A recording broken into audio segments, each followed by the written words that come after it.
Whether they involve sordid affairs or tragic deaths, these tales from the world of 60s country music sound like they could be straight out of the Wild West. The 1960s saw a tremendous shift in the DNA of the American nuclear family, as divorce became much more common. At the same time, the new crossover country sound was gaining serious traction. Many country stars took their shows on the road to capitalize on their budding success. Performers often felt pressure to juggle their families and careers, and hectic touring schedules made it difficult for them to keep their families together. To illustrate how touring can strain a marriage, look no further than the real-life relationship between Tammy Wynette and George Jones. Both artists had already been married twice and had toured together as a duo before eventually splitting from their partners and eloping. Their marriage, however, was fraught with heartaches, reconciliations, and ultimately 2 separate divorce filings. Tammy Wynette's 1968 hit Divorce explores the impact of divorce on a family, an all-too-common problem for country stars of the time. While marriages became a battlefield for equality, America was also dealing with the ugly reality of its colonial past and embittered race relations. Despite the roots of country music being steeped in the blues and R&B, many artists of color found themselves excluded from the industry due to racism and segregation. Black audiences couldn't attend white-only shows, band members of different races couldn't play together, and many venues refused to schedule gigs for artists of color. Music by black artists were sold as race records and kept from white buyers. According to the New York Times, even the famed Grand Ole Opry, one of country music's most beloved institutions, excluded many artists of color during this period. Eventually, with the passing of the Civil Rights Act in 1964, opportunities became more available to marginalized artists. Charlie Pride was one industry-acclaimed artist who overcame adversity and persevered to become a country superstar. He later told the Dallas Morning News that racism was, quote, a disease. Different reporters would say now, Charlie, how does it feel to be the Jackie Robinson of country music? The private lives of 1960s country stars were forever affected by the double-edged sword of fame. As their ballads were broadcast across the country, many artists found that the spotlight also spilled into their personal lives. Many country artists of the time faced fierce backlashes and drew the ire of their audience when they appeared to stray from their often saccharine images. When Wynette and Jones separated, for instance, prying fans would yell out questions about Jones's absence during Wynette's appearances. Another more insidious example is that of Johnny Cash and his first wife, Vivian Liberto. After newspapers leaked photos of Cash's wife following a 1965 arrest, many far-right conservatives attacked Cash and Liberto because they believed she appeared black. Despite the couple's insistence that she was Sicilian, Cash and his family were the subject of racist attacks and death threats from white supremacists. While whiskey was the muse of countless country tunes, it wasn't the only devil on many country performers' shoulders. To cope with the unrelenting demands of their touring schedules, many country artists turned to drugs. George Jones was just one of country music's biggest stars who notoriously grappled with drug addiction throughout the 1960s. Initially, Jones seemed able to disappear and then reappear just in time to fulfill his professional obligations. But after slipping into alcoholism and cocaine addiction, he eventually became nicknamed No-Show Jones due to his tendency to miss performances. Johnny Cash also candidly expressed his struggles with drug addiction throughout his life. He recalled in his memoirs that it was alarmingly easy to receive addictive medications from doctors, and that they quickly became a crutch. Cash's son, John Carter Cash, has stated his belief that both his parents suffered from prescription medication addictions throughout their careers, but Johnny credited his faith with bringing him through. Even at my lowest point, I felt like that God His presence was there, going to pull me through it for something. While barriers to discussing mental health are thankfully fading today, in the 1960s, openly talking about private mental health issues was remarkably rare. Given the frequent references to heartache, family problems, and loneliness in so many country songs, it's perhaps unsurprising that many country stars wrestled with depression, anxiety, and addiction in their personal lives. Many country music singers had a hard time addressing and overcoming their demons for years because of the constant pressure of fame and the stigma associated with mental illness. As George Jones poignantly put it in his autobiography, "My talent, though it brought me fame and fortune, never brought me peace of mind." Female country artists had it especially rough. According to author Jimmy McDonough's Tammy Wynette, Tragic Country Queen, Wynette endured 12 episodes of electroshock treatment while pregnant in 1964 to combat debilitating depression, an incident she kept close to her chest as her celebrity increased. While many country songs of the era portrayed troubled men letting alcohol and drugs distort their judgment, the silent reality was different for many female artists. Domestic violence was often downplayed or outright ignored by many in the industry. As a result, many abusers were allowed to continue their careers without real repercussions. Part of the reason for this is that domestic violence was often considered a private problem, and abusive behavior typically went unchecked.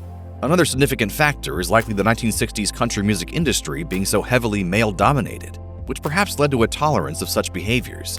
In her book about her marriage to Johnny Cash, Vivian Liberto describes her ex-husband allegedly getting physical with her. Another harrowing example again involves Tammy Wynette, who claimed to have been kidnapped and beaten by a stranger at gunpoint. Her daughter Georgette Jones later alleged that Wynette was covering up abuse from her fifth husband, George Ritchie. Another notorious relationship in the industry involved Loretta Lynn and her husband and manager, Oliver Doolittle Lynn. Throughout Loretta's career, their rocky marriage was riddled with drunkenness, cheating, and physical violence. Lynn later wrote in her autobiography, Still Woman Enough, "I put up with it because of 6 kids." I didn't pay no attention to him. I could whip him. If he hit me once, I hit him twice. He knew it too. One of the most famous love stories in all of country music, the romance between Johnny Cash and June Carter, was born out of an affair. Both had been married to other people when they first met.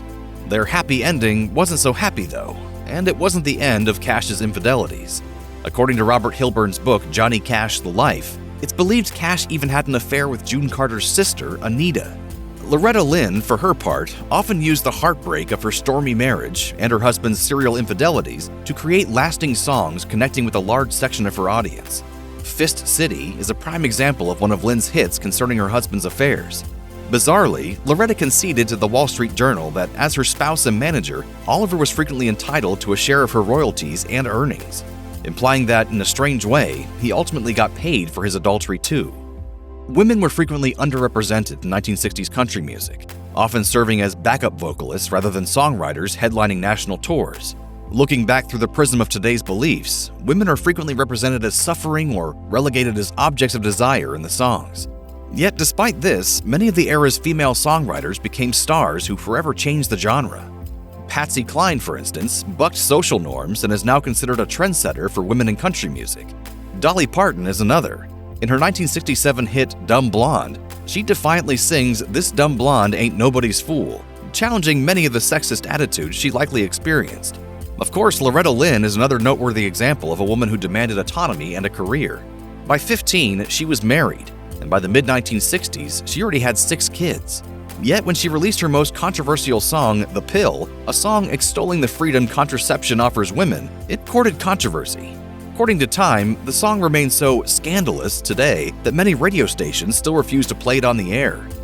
The 1960s country music industry was rife with exploitative managers and gatekeeping producers who held a lot of influence over the artists they controlled. One of the most infamous examples of a predatory manager is Colonel Tom Parker, who managed much of Elvis Presley's career. Parker is infamous for taking an unprecedented 50% cut of Presley's earnings. Presley was reportedly unhappy with Parker's management, but was legally trapped through a contract that didn't end until 1976. Nashville producers ruled the roost when it came to generating the day's hit tunes. Record producers often controlled access to the studios, engineers, and other resources essential for recording music. This gave them tremendous sway over the tone and direction of what became known as the Nashville Sound. Another gatekeeper, particularly in the 1960s Nashville scene, was Jim Denny, a talent agent, publisher, and booker for country artists. Denny was the booker of the beloved Grand Ole Opry, a weekly institution that launched the careers of many country luminaries, but only if Denny felt like it. Johnny Cash, for example, recalls having to wait 2 hours to speak with Denny, even though he had a hit single at the time of their meeting. February 3, 1959 was permanently carved into rock and roll history as the day the music died, when musicians Buddy Holly, Ritchie Valens, and the Big Bopper died in a plane crash. One artist who survived due to a fluke of fate was future country legend Waylon Jennings.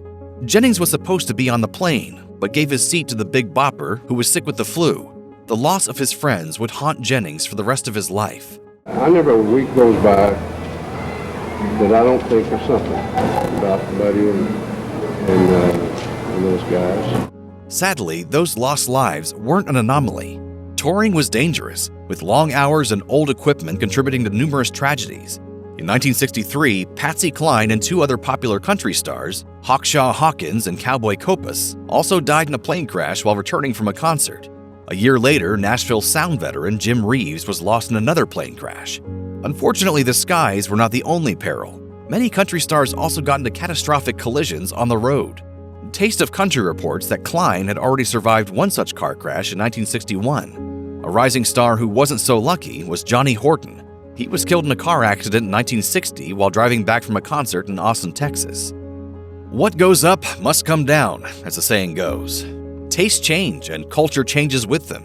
By the end of the 1960s, popular country music was battling for prominence. As rock and roll swept the country, psychedelia, funk, and soul also captured young people's imaginations. As such, many of the era's country stars closed out the decade with a fight to stay relative. Some stars won that fight. Johnny Cash in particular tapped into the spirit of youthful rebellion, becoming a rare figure embraced by young and old alike. His crossover appeal brought him into the mainstream with his hit TV series, The Johnny Cash Show, which debuted in 1969. But many other stars of the 60s struggled to remain relevant as the decade ended. Newcomers also found it impossible to break through. Due to dwindling record sales, many country labels and radio stations hedged their bets on their roster of commercially proven artists. Furthermore, while the appeal of the polished Nashville sound was beginning to wane, many artists felt trapped in an industry that was moving further and further from country's roots. In response, many country singers like Chris Christopherson, Waylon Jennings, and Willie Nelson adopted the rebellious aspects of Southern rock and combined them with country to produce a more jagged, unique sound. This fusion eventually led to the outlaw country sound, which rose in the 1970s as a counterpoint to the soft pop sound dominating mainstream country at the time. This dramatic clash of styles ultimately forced the country stars of the 60s to either adapt or fade to irrelevance. If you or someone you know is dealing with domestic abuse, you can call the National Domestic Violence Hotline at 1-800-799-7233. You can also find more information, resources, and support at their website.